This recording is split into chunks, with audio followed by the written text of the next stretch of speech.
Okay, I think we can start. I can see a lot of people joining us.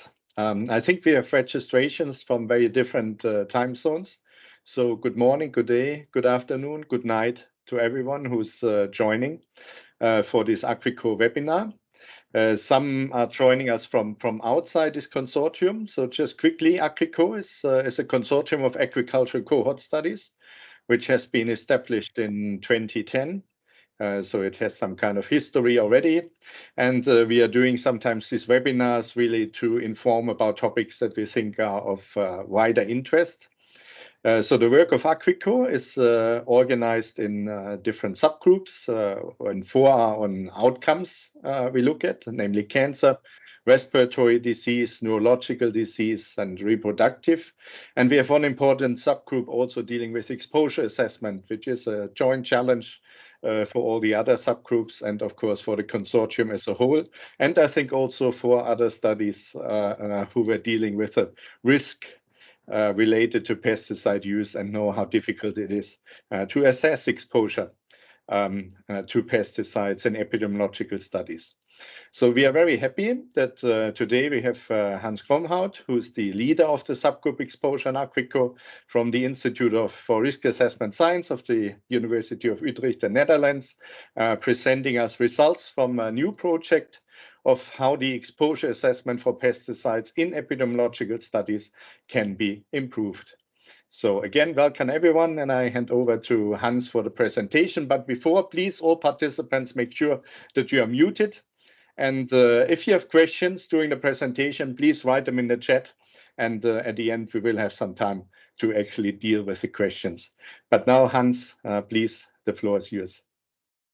Thank you very much, Joachim. It's a real pleasure to be here and to actually address the results of the IMPRESS project to such a big audience. This is definitely not wasn't definitely not a one-person undertaking, but I'll come to that quickly.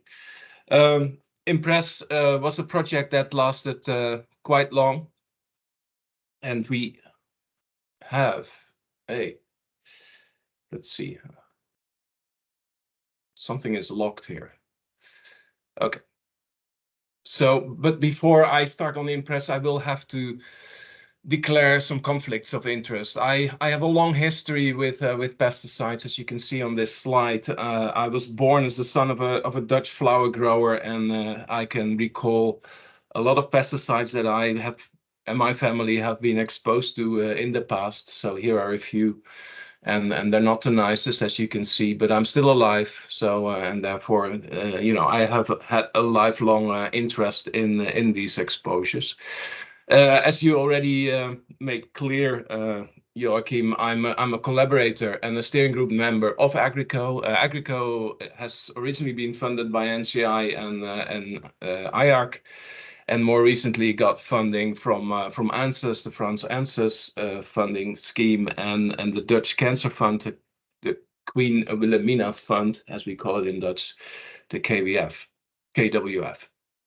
I'm also a partner in the IMPRESS project. If you want to know more about the IMPRESS project, it has ended, but the website is still going strong, and all the information can be found, and all the papers can be found, and the whole history of the project can be found on this website that you see here.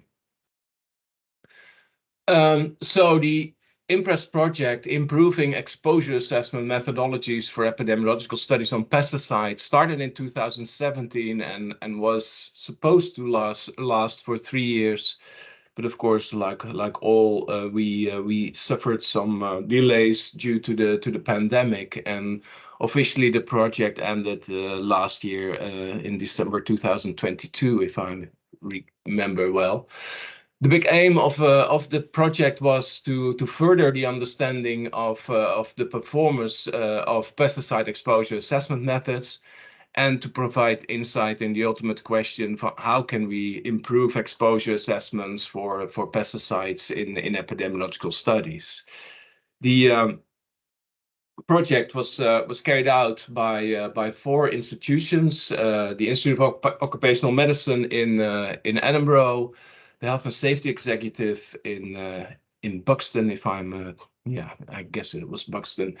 The HSL laboratories, to be precise, Utrecht University and the University of Manchester.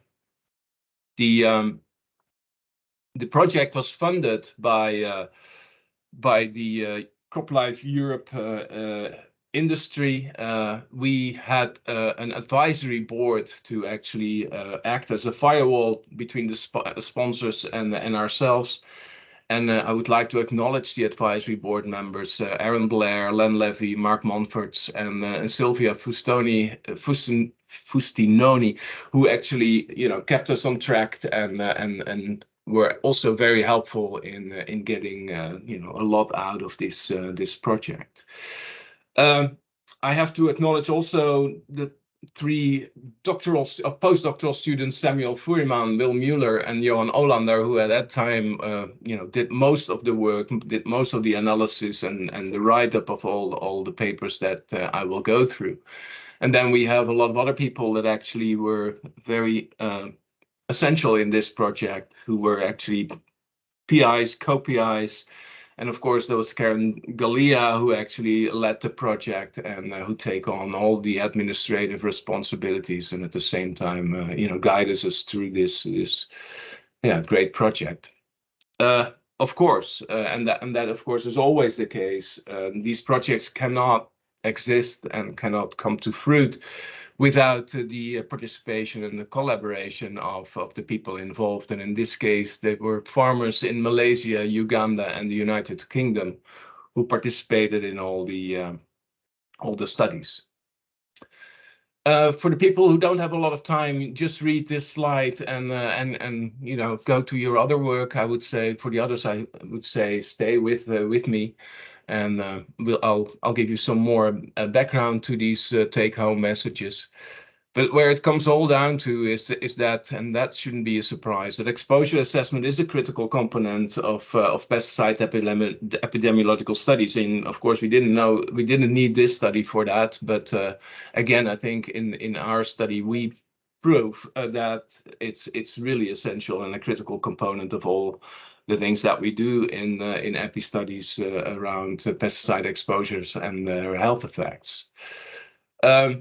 The exposure assessments that we employ, they should definitely reflect the changing nature and complexities of pesticide exposures, and the complexity of pesticide exposure is enormous and differs quite dramatically between various occupational settings and even within agriculture, but in different geographical areas on this planet.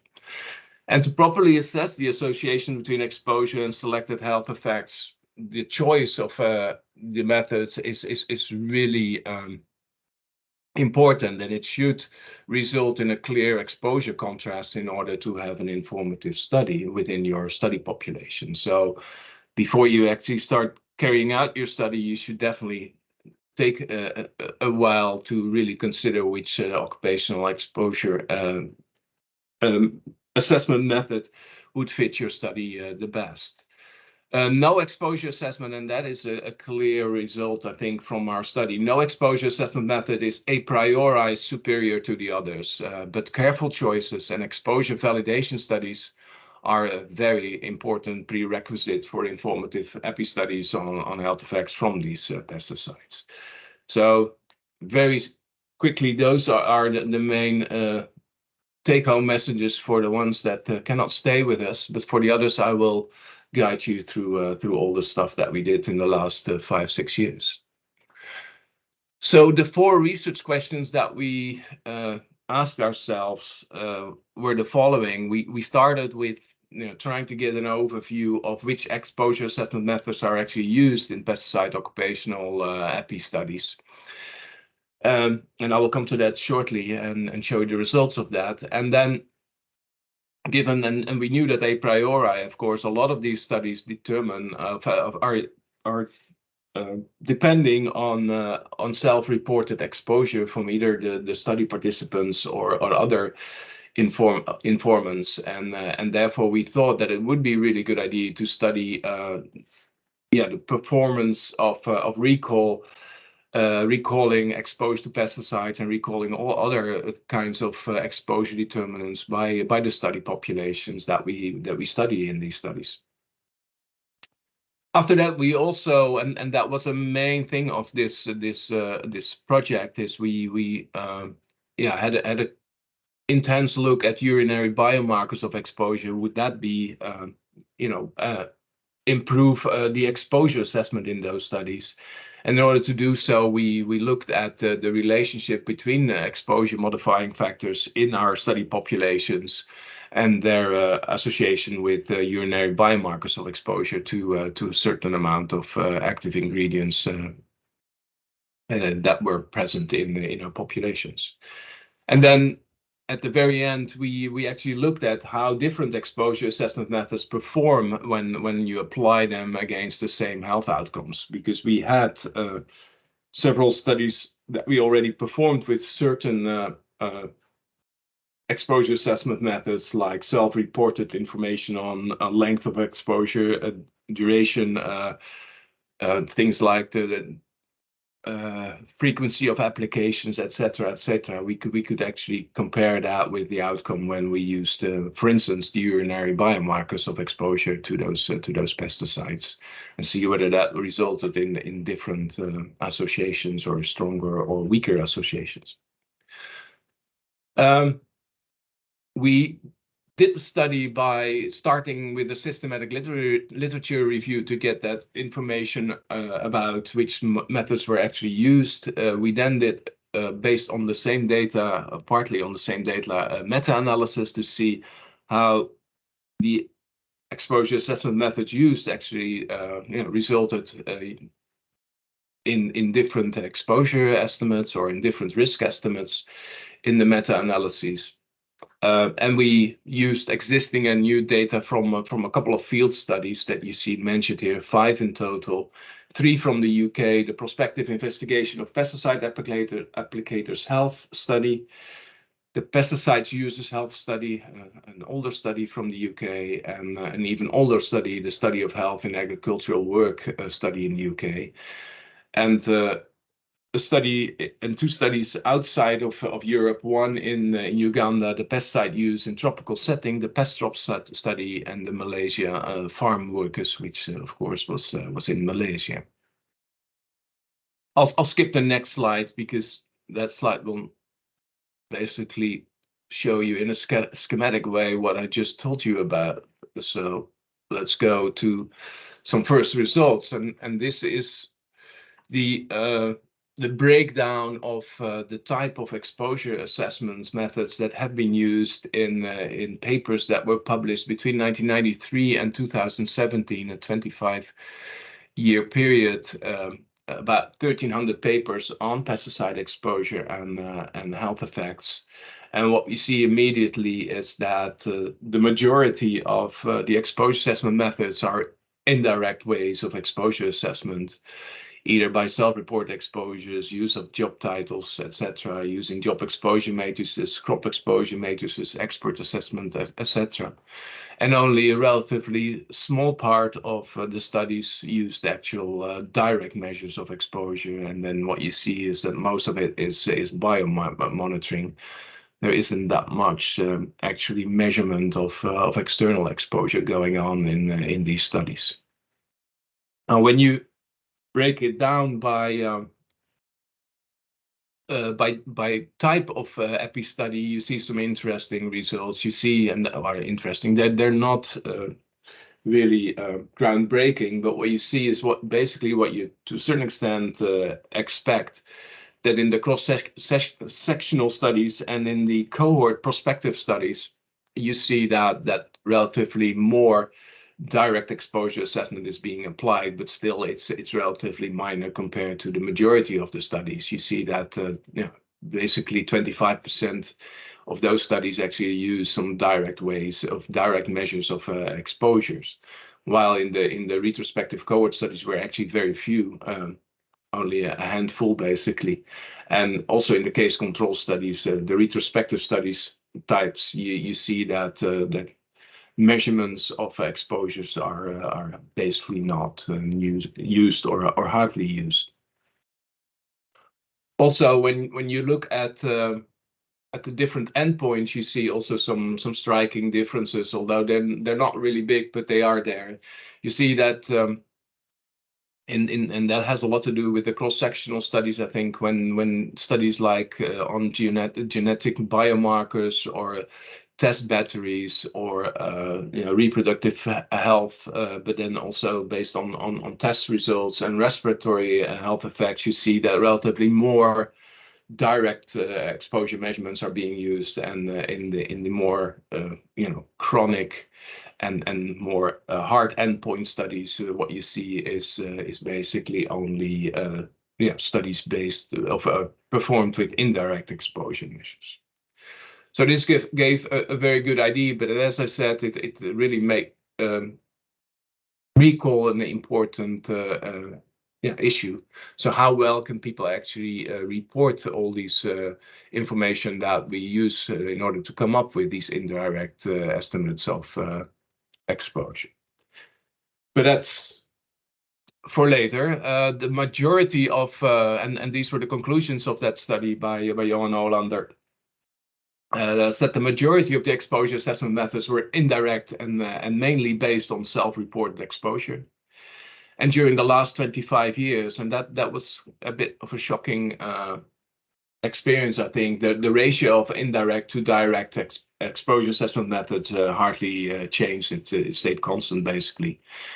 For indirect exposure assessment methods, we saw an increasing use of self-reported exposure and a declining use of exposure assignment by job title and expert assessment. The studies becoming bigger, and therefore more self-reported information is being used, rather than having an expert going through each and every case, because that's labor intensive and also quite costly, of course. Epidemiological study design and endpoint study have limited influence. It's not that it didn't have influence. It definitely, as I showed, had some influence, but it was limited. And unfortunately, modeled quantitative exposure data, exposure algorithms, and their use in combination with more traditional methods are still very scarce. Only 5 to 10% of the total amount of studies. A bit disappointing, I must say. Then the recall, the main objectives of our recall studies was to assess the recall of exposure modifying factors across different time periods, and what those are, I will come to in a minute, and to see also whether there are any differences or biases in that recall due to demographic characteristics, differences in gender, differences in age, differences in health, of course. This is something that we could look at, fortunately, as well, and that's definitely something that we wanted to study. So we had, of those 5 studies that cohorts that we had to at our hands, we could do this in 4 of them. So we recontacted the participants of the 3 UK studies, and you can see here that the actual time to recall differed quite dramatically. For the PIPA study, it was only 3 years that we asked the same questions, but then relating it to 3 years earlier, to baseline, basically. But for the pesticide users health study and for the studies of health and agricultural work people, it was 13 to 15 years, a long period. And you see also that the response rate in these populations was relatively small. In the PESTROP study, it was only 2 years since baseline, and there the actual response was quite high. So we assessed recall eventually, by time, we had some range in years of recall. We also looked at contextual factors and demographic characteristics, as I told you earlier. And we looked at the frequency of pesticide use, how well can people recall that, the crops that they were growing, the PPE that they were wearing during spray activities and mixing activities, hygiene practices, application methods that they had used, the active ingredients that could only be done for the pest drop study, and the effect of cognition. And that's something that we could do at the old Shaw cohort of the UK. Here you see the reporting, the recall of pesticide use, the frequency of pesticide use or pesticide application. There's a stronger correlation, a clear stronger correlation for years of reported pesticide use than the number of days per year or even the hours per year. You see that it, from left to right, it becomes worse, of course, but still people recall it relatively well, I must say, although you see that that some people don't recall it that well. So you definitely have some error involved here if you go back a couple of years later and start asking about the number of days per year that people, or hours per year that people actually sprayed. Within the there was some overestimation by, and that's something that you can see, for instance, in the left plot clearly, that people overestimate the number of years that they were actually applying pesticides compared to what they reported at baseline.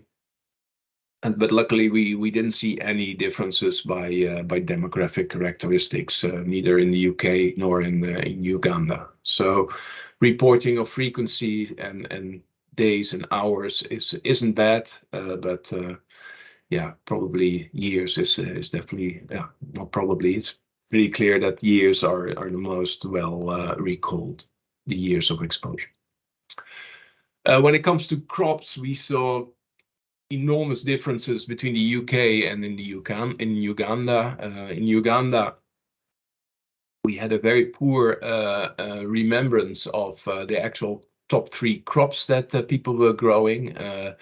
When we went to one crop, it improved quite dramatically, but a lot of these subsistence farmers, small farmers, grew very many crops and also had multiple crop seasons, or multiple crops per year. So it really depended what they remembered and where they, you had to be very precise basically. And when you just asked a very generic question, what did you grow in the last year? You see that you get a pretty bad response basically, and pretty bad recall. In the UK, the overall agreement was pretty high for its 3-year recall. For PPE use, it also had a lot to do with where you are asking these questions. In Uganda, there was hardly any PPE used, and the recall actually showed some underestimation of what people were using. But given that they were hardly using anything, it didn't have a large effect.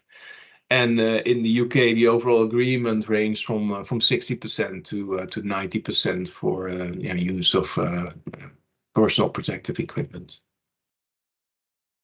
The hygiene practices were somewhat lower in Uganda recalled than in the UK, but overall not too bad. The application method. And that was in the UK, the tractor versus manual application of pesticides. We saw some overestimation in the UK cohorts, and resulting in a relatively low specificity. Active ingredients, and that is something that we could only do in Uganda. We show overestimation of active ingredients. People reported active ingredients that they hadn't used, and it looked like that their over-reporting was driven by the actual increase in use in the in the years that we actually addressed the active ingredients. So their memory was definitely influenced, but by what they were actually using, when we asked the repeated question. The cognition scores, and that of course is, although it was a very small group that we could actually do that in, didn't show any correlation between the score and correct recall. And for instance, in neurodegenerative disease studies, case control studies, this is often brought about as an issue that might result in misclassification, because people cannot, because of the disease that they're suffering from, recall what they were using. That in this particular study, that didn't seem to be the case. So that is an encouraging result, of course. We saw some cases of better recall in short versus long interval, which is not surprising, of course, and that's the UK crops. In the UK crops, the shorter interval resulted in a better recall than the 13-15 year interval, of course, that in the other two cohorts existed. But as we indicated before, the context is very important. The multiple cropping seasons in Uganda will result in misunderstanding when you don't ask the right question and then don't take the multiple cropping seasons into account in your questioning. There is better recall in years versus hours per year, and that is that has been shown in other studies before as well. We also show that overestimation might be due to practices at the time of recall. There was an increased pesticide use in Uganda, and people thought that they had used some of these active ingredients that they had started to use more recently, that they already had used them at baseline, which wasn't the case, or at least they didn't report that at baseline. And we saw some contrasting trends in the UK and Uganda with regard to PPE use and hygienic behavior. So that gave us good insight in recall, and that the recall can definitely lead to biases if you don't ask the right questions, or you don't take into account the actual circumstances in the study population that you're studying. And therefore, of course, a lot of people have suggested that biomarkers of exposure might be a more preferable measure of exposure, a more reliable measure of exposure. So that's why we also, in those populations, set out to collect urine and analyze their exposure to these active ingredients by analyzing what we found in their urinary samples. So the big aim of the biomarker study was to evaluate the associations between different pesticides exposure modifying factors and the urine metabolite measurements across those multiple cohorts. We did that by collecting urine from 81 Malaysian farm workers, 84 Ugandan farmers, and 106 applicators in the PIPA study. The circumstances were a bit different across the three cohorts. In the UK, people sent their urine samples by post. In Uganda and Malaysia, they were actually collected in the field. In Uganda, we also had repeated samples for those 84, so we had more samples per person than in the other two cohorts. So there were some slight differences, but in this analysis, in this first analysis, I'll show you the results of urine samples that were collected the same day, pre and post activity, and the activity was mixing or spraying or both. We also had diaries to record the duration, the application methods, the active ingredients used, applied, and hygienic behavior, and the use of personal protective equipment. And because of a lot of results below the limit of detections for some of the active ingredients, we resorted to multi-level censored Tobit regression models, and we analyzed by cohort an active ingredient. And for the first part of this part of the presentation, I will focus on pyrethroids and glyphosate that we analyzed because they were used for quite frequently in the 3 cohorts. So we could also look across cohorts and see whether we could find similar exposure modifying factors, the influence of age, sex, and educational literacy. And of course, we corrected for creatinine levels. Here you see the results for the pyrethroids and glyphosate for 3 PPA and PBA in urine. You see on the top for the 3 countries that there was not much difference between the pre-activity levels and the post-activity levels. They were basically the same, the medians at least. So even though there was definitely exposure, we didn't see a clear difference between pre and post activity, and in this case, application or mixing. For glyphosate, we saw clear differences, which for Uganda, in Malaysia, we didn't have any user of glyphosate. It wasn't applied in that study. But in Uganda, it was, and we saw, as you can see, you see an almost tenfold difference between pre and post activity. And also in the UK, although at a somewhat lower level, and a smaller difference between the pre-activity and post-activity, was definitely an increase in urinary levels. So no difference between pre and post-activity for the pyrethroids, but definitely higher post-activity urinary biomarker concentration of glyphosate in the 2 countries where we studied it. We then looked at which factors actually had an effect on these differences, and what we saw that the higher 3 PBA concentrations were associated with less PPE protection and longer activity duration. So the longer the individual sprayed, the higher the levels of PBA in urine. And for glyphosate, we saw again higher glyphosate concentration in urine associated with less PPE protection. Very strikingly effect of education level, literacy, and mixing and applying on the day, and longer activity duration. So the longer the application lasted, the higher the concentrations. However, the conclusion from this analysis and this part of the project was that no single exposure factor was identified consistently across all analyses. So that means that you really will have to analyze and do these kind of studies for each active ingredient that you're interested in to understand what's going on and how this actually results in the levels that you see.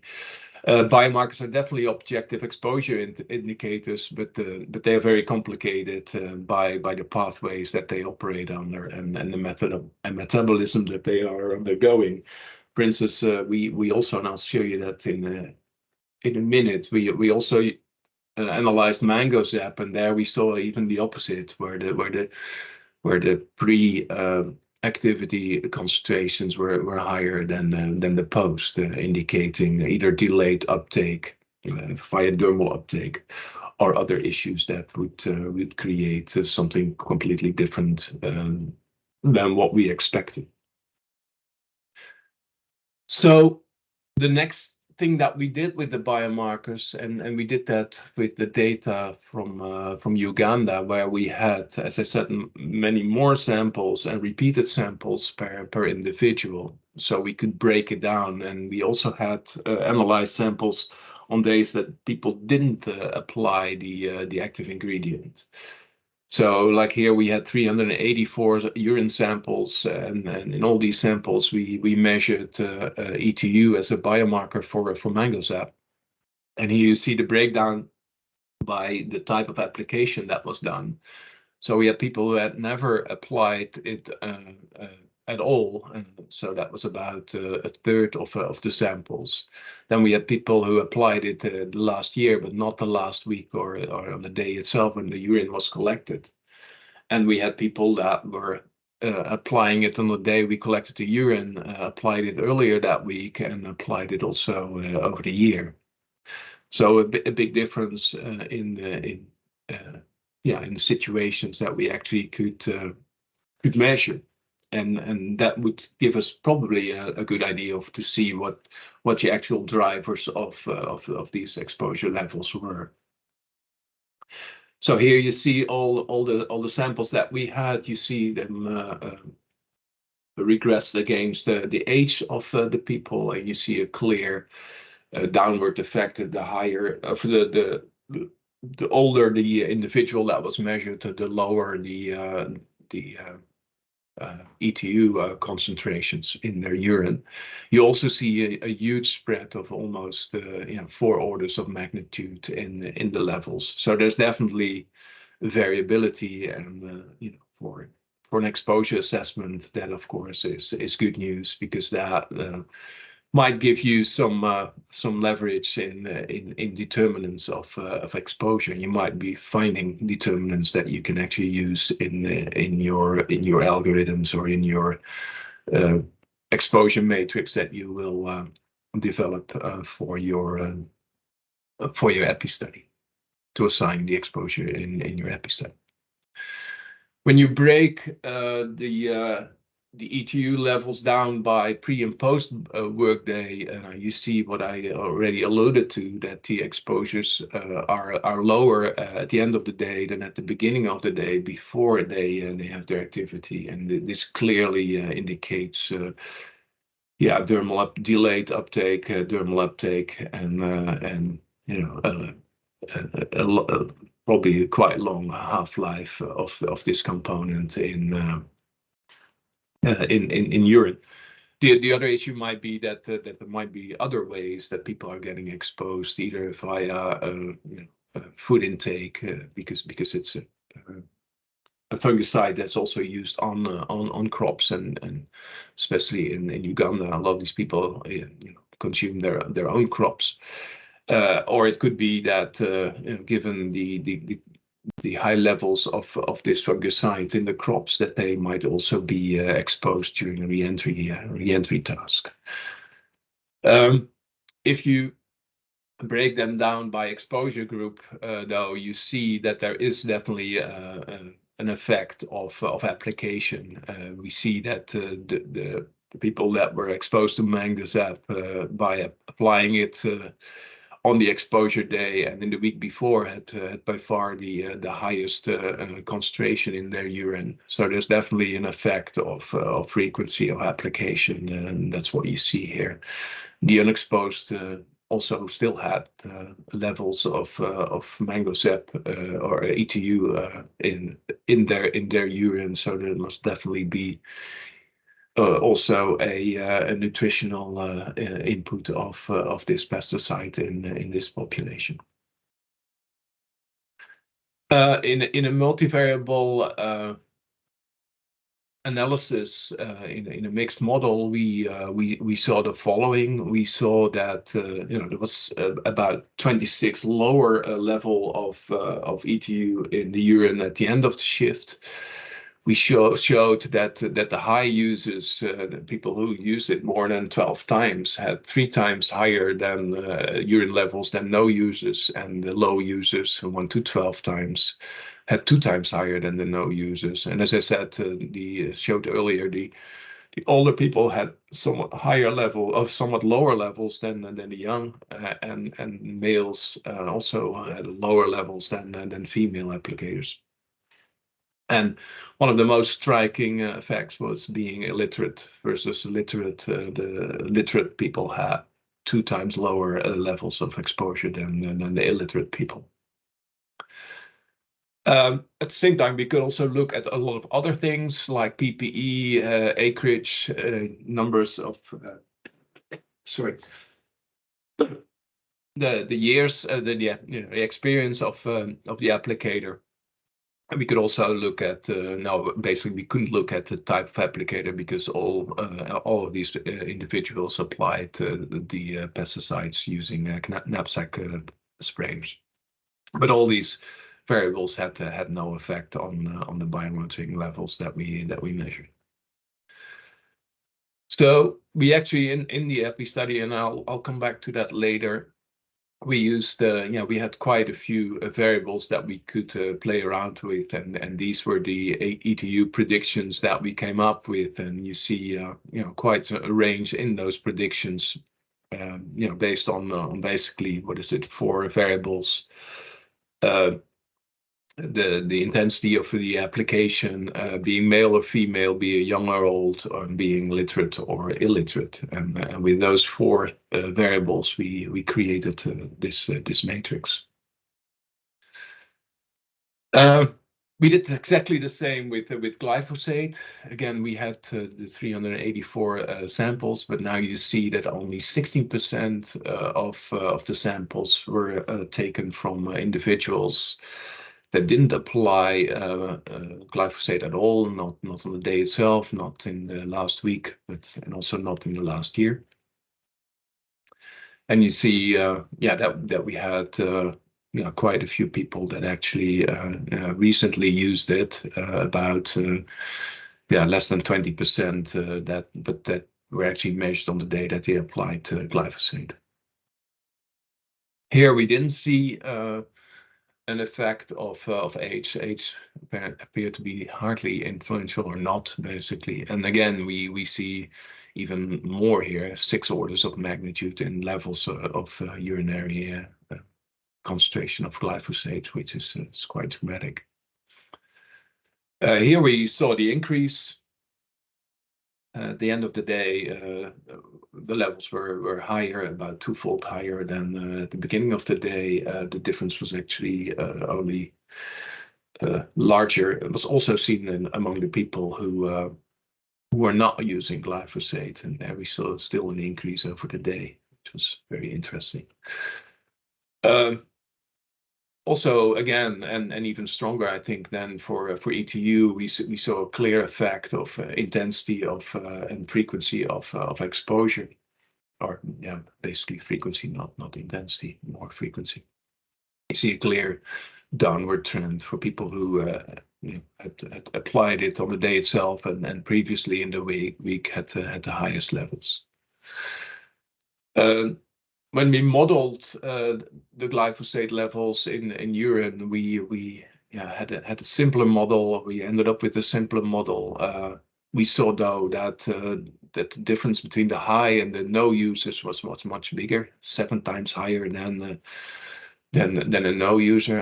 A high intensity, a high frequency user, a low frequency user was still twice higher than a no user, and the difference between literate and illiterate individuals was even stronger, than was even bigger than what we saw for ETU at 2.5 times.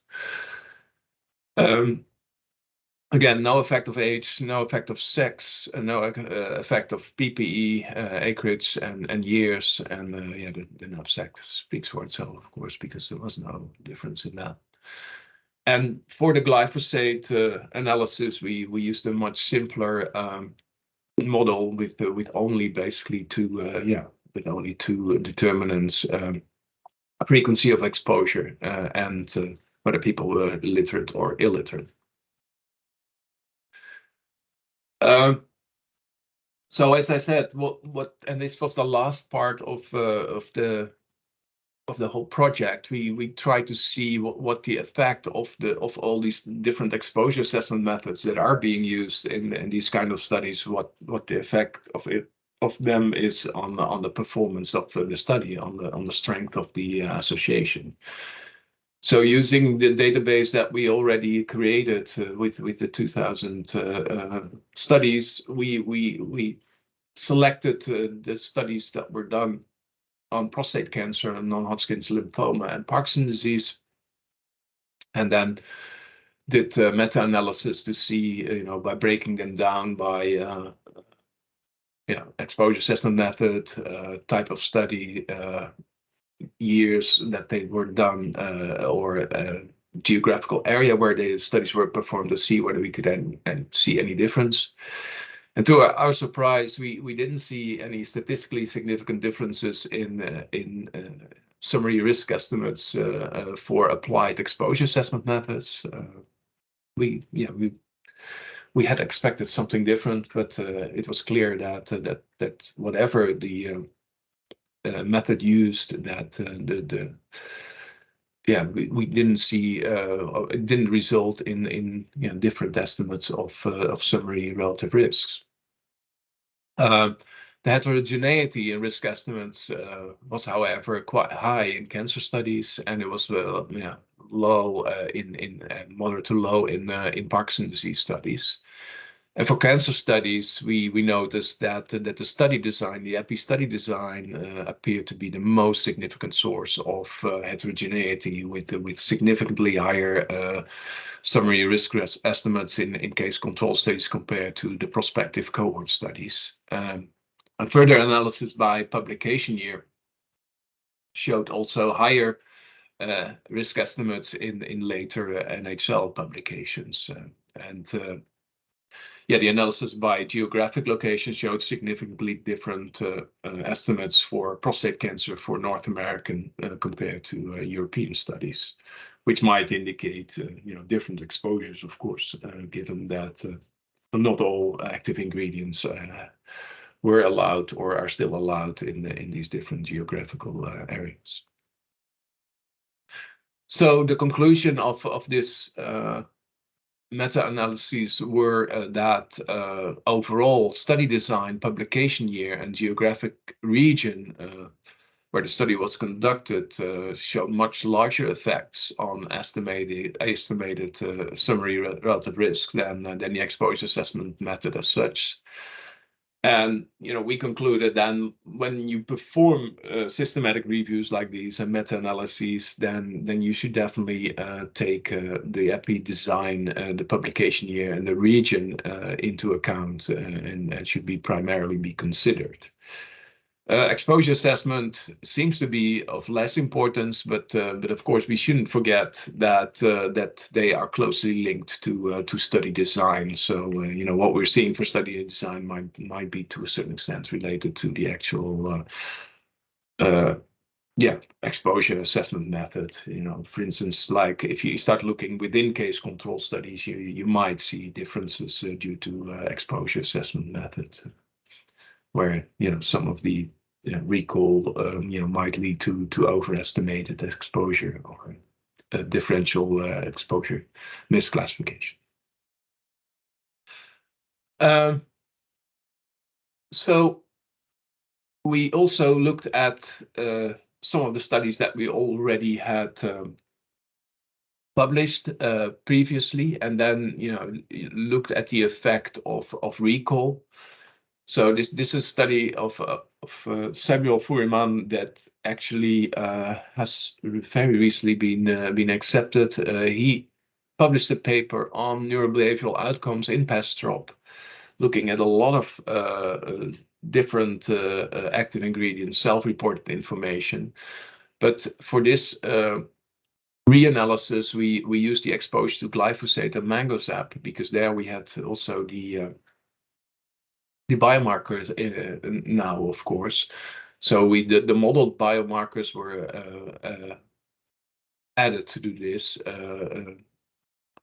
exposure assessment methods that we had in that study.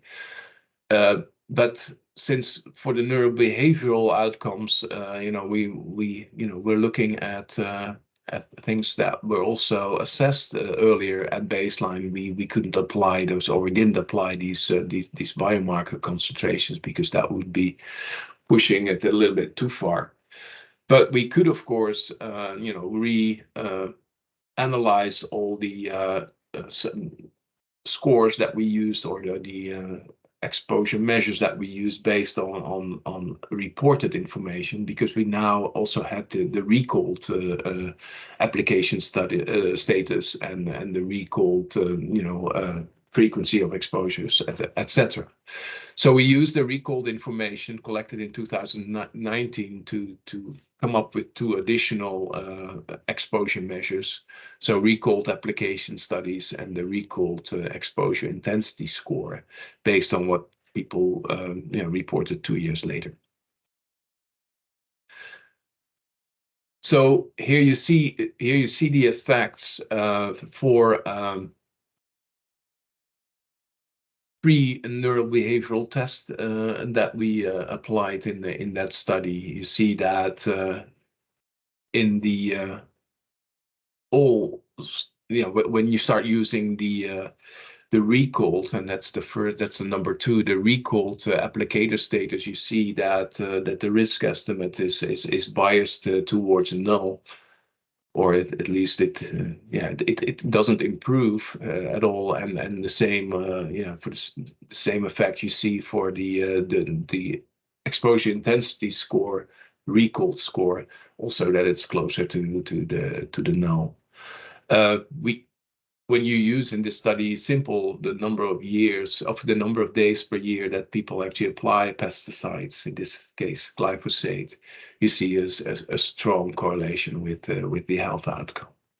So the exposure assessment method that you actually use has a huge influence on the outcome of your study. That is definitely clear. And when you start using error-prone data where you can be sure that people cannot recall that accurately, or you have evidence that they can't recall that accurately, it will result in bias towards null.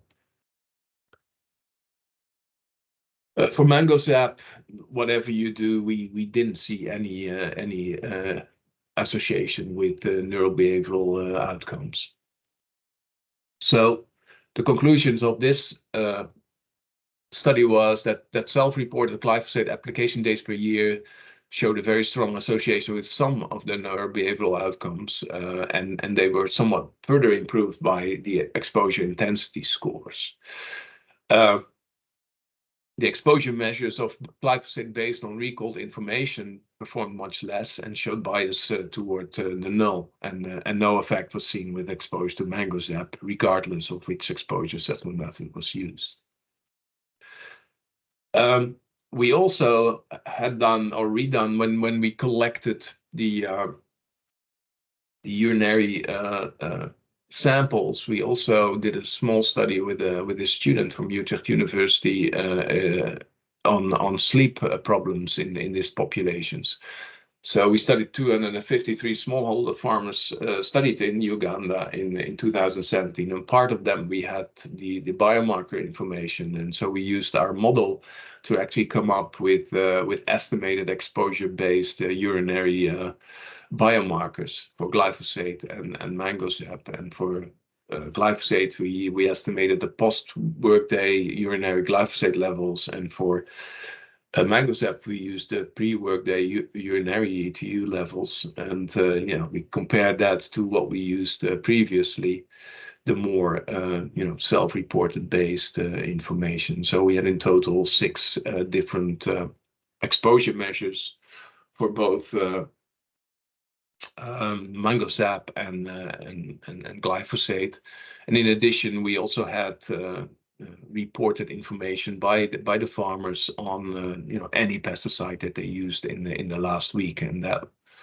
was a measure that came out very strongly when we initially published the paper on sleep and exposure to pesticides in this population. And that's what you see basically on the top of this slide, where you see any pesticide application days in the last week, and you see a very strong association with the 6 items sleep problem index from the MOS standardized questionnaire. And you see that there's basically a very strong exposure response association. The same held for applicator status in the last year, applicator status in the last week, and we also saw it for the estimated average urine biomonitoring levels for glyphosate, and we also saw that for for mango sap, although that was, I think, borderline statistically significant. But basically what we saw here was that we saw positive associations with 6-item sleep problem index for self-reported, but also for the estimated glyphosate and ETU concentrations in the urine.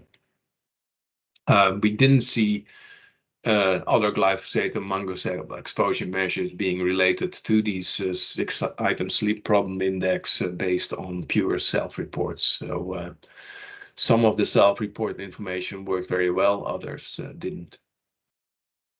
So active ingredient specific short-term and long-term exposure measures based on self-report information or based on urinary biomarkers can be used when studying the association with acute sleep problems. That's what we definitely showed, and you don't have to collect urinary biomarkers of everybody. You can do that in a subpopulation and use your model to actually assign also the exposure.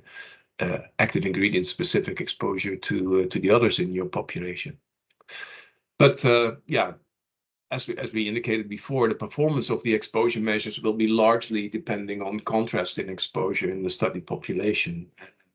It all depends on the population that you have and how some of these variables actually vary in your population. The effect of application method will be 0 if everybody is using backpack sprayers and there's no variability in that. And when you study acute health effects, I think you should definitely realize that the exposure measures should cover, the biologically relevant time window of exposure. And the most important conclusion I think of our research was that in order to improve your exposure assessment, you will have to perform pilot exposure studies, and only when you have a good insight in what is driving the exposure, how the exposure occurs, etc., then you will have informative studies on pesticides and health effects. So here are the take-home questions again. We address those, of course, but you can go over them once more. We published almost all of our results in I think those 9 papers that you see here. This will be available and you can look them up. There's one paper still under it's still being produced, so to speak, and that will basically give perspective on what we've learned from this and give some guidance of how we can actually improve exposure assessment methods for studies on pesticides and health effects from the exposure to those substances. I can't leave you with showing you some pictures of all the people involved. At the top, you see the 3 postdoctoral students who did most of the work. The layer under that, you see the people who did all the so to speak dirty work in the field and in the laboratory, and you see the more gray people at the bottom and at the very right end of this slide, you see the Karen who actually was the PI of this study. Thank you very much for your attention, and I hope that I showed you some of the results of this very interesting study, if you ask me. And if you're not convinced, I would tell you that you can always go back to the papers and study them, of course, and let us know what you think of what we did. Thank you very much. Okay, thank you very much, Hans, for the very clear presentation. And as you say, IMPRESS is really an impressive project that touched upon very different issues related to exposure assessment and the effect it may have on the results. We are a little bit short of time, but there were some questions, and I will still give people the opportunity to ask the questions. But unlike said before, I will not read them, but I will call the people, and then you can also give a shorter version of your question or probably modify it according what you heard further. And for the first question, that was from Laura Beam Freeman. So please, Laura, ask the question yourself. Yeah, I'm just going to actually just ask one of my questions in the interest of time, and I'll go to my second question actually, which was about the comparison between the when you did the comparison of NHL and prostate and Parkinson's disease findings across across regions, and you commented that study header design and region really were impactful. But I wondered if you were able to do any analyses where you focused on the same active ingredient across studies, because I would think that that would be another obviously major source of heterogeneity. And I wondered if you were able to do that, if you still saw those differences that persisted. If I recall, we weren't able to actually go that far because then the number of studies become very small, of course. So you know, even though we had 30 studies, you have to realize that, you know, some of them are cohort studies, some of them are case control studies, and yeah, I think it becomes really complicated. You know, we could still do it and could have another look at it, but I think it becomes really thin. And then what you're seeing is, and for instance, we previously, and we now is Utrecht University, we did a study where we looked at Parkinson's disease, where we saw big differences due to exposure assessment methods used. But in that case, you know, we compared 3 studies, while in this study we had 7 studies, and we didn't see a difference anymore. So, you know, when you come to these very small numbers of studies, then you know, it's yeah. I just, you know, going within even our own study, of course, we don't see, with the same study design, we don't see that all of the pesticides are associated with prostate cancer, for example, where we see very strong effects for some of the organophosphate insecticides. And I just wondered, you know, it would be nice, and I understand the data are thin that for these, but, you know, I think that would be another important consideration as well. Yeah. Thank you for the suggestion. It's a good one. Okay, thanks. We also had a question from Jennifer Reed. Would you like to ask your question? Hi, yes, thank you very much. Thank you very much for your presentation. I've read a number of your publications. I was just wondering if you were able to do any numeric comparison between the concentrations, the urinary concentrations that you observed in your study and the acceptable daily intake values that are recognized by regulatory agencies. As far as I know, we haven't done anything like that. I made some quick yesterday, actually, some quick comparison, because I was interested to see, you know, how high those concentrations in Uganda actually are. But you know, if you compare the glyphosate levels in Uganda with those, for instance, in the US, I think that they're 3-4-fold higher, and that has a lot to do with, you know, the way pesticides are being exposed and under which conditions in those countries. I don't know whether you saw one of my first slides where you see somebody.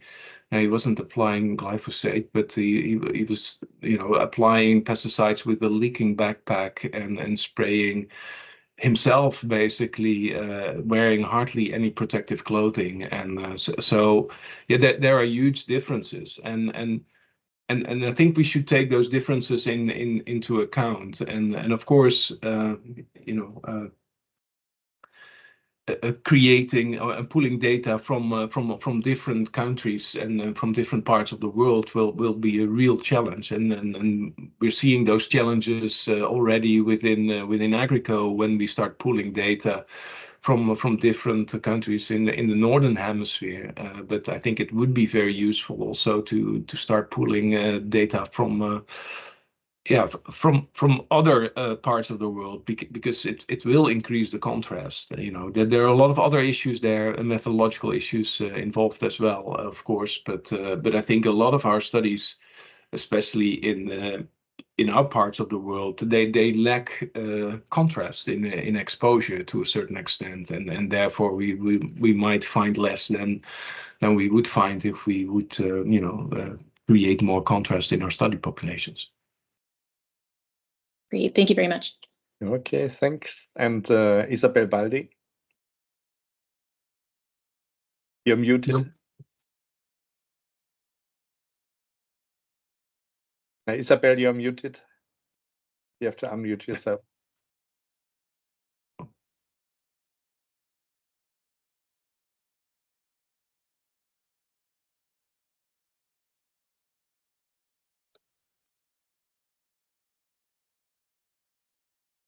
It seems her microphone is now it's okay, but I couldn't change before, sorry. So thank you very much for your presentation, Hans.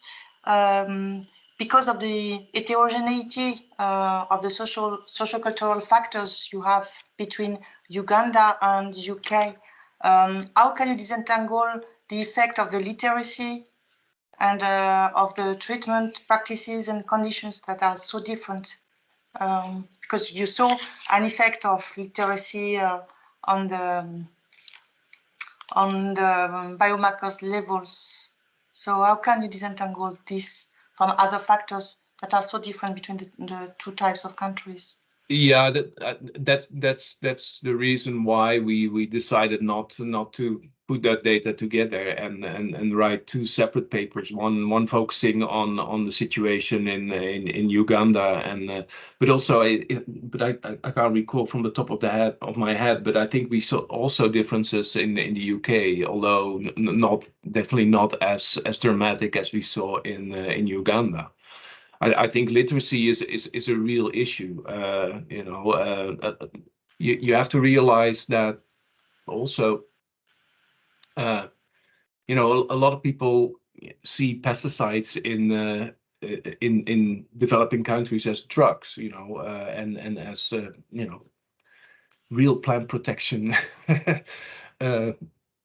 agents. And for instance, in Tanzania, I know that people call them, give them the same name as drugs that you take yourself. So it's dawa for your plant. And so the way people actually work with those active ingredients, I think to a certain extent, people who are literate, who are will have been informed about the dangers and the hazard. Will know better and will take precautions. While a lot of people are not informed at all, and that's where you get these great differences in exposure. I don't think that there's something, that there's another underlying factor that creates that difference that we saw. It was, I tried different ways to see whether there were other issues that could see or could result in or to take away those differences that we saw in the literacy. I think with education, and that was something I think that we saw in the UK, that is a bit different. I think that might be related to income, that might be related to type of application, etc. But in Uganda, of course, all these people use the same type of applicator, and the only difference was age and literacy. So I think it's a true phenomenon that we're seeing here, and then that we don't take enough into account. Okay, thank you. Okay, thanks a lot. Isabella had a question, but she had to leave already, and I think we are a bit over time, but I also see a lot of very positive comments about the webinar in the chat. So this is, first of all, I think a special applause to you, Hans, but I think it's probably also some encouragement for AGRICOH to think of other webinars like this and make this a bit of more regularly sharing our results with a wider community. So thanks to everyone who attended, and I wish you a very nice rest of the day. Bye-bye. Thank you.